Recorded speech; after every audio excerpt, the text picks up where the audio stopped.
This video is brought to you by Chef Mon.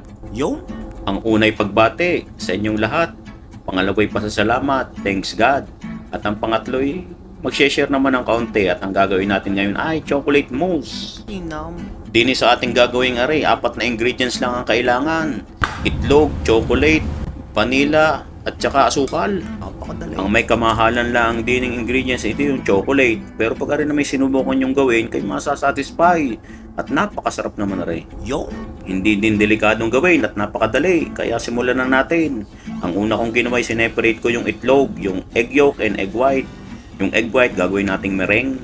And yung egg yolk naman is ating ipa-fluffy. let's go. Yung meringue natin, tel soft thick lang. Yo, Iwasan nating i-overbeat. Yan, ganyan yung texture ng soft thick.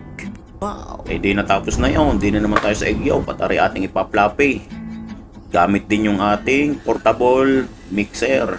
Baka naman. Yung eggs na ginamit ko dito is 15 pieces pala. Tapos sineparate ko. Yung sa meringue nilagyan ko ng 100 grams of sugar. And dito din sa egg yolk is nilagyan ko ng 100 grams of white sugar. Lovely. Tapos yung egg yolk, set aside ulit. Din naman tayo tatako sa pagme-melt ng ating chocolate. So sweet. Pwede kayong gumamit ng microwave, pwede rin sa double boiler. Yo, Yung double boiler na sinasabi, may pot ka na kumukulong tubig, tapos iibabaw mo tong ating chocolate chips hanggang sa matunaw.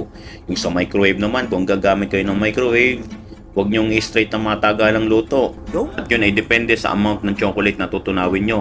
Ang advice ko, 20 seconds each, and then halo, 20 seconds again, hanggang sa matunaw na yung chocolate. And then, natunaw yung chocolate, nilagay ko yung aking mixture ng egg yolk, and then after, yung meringue, minix ko na rin.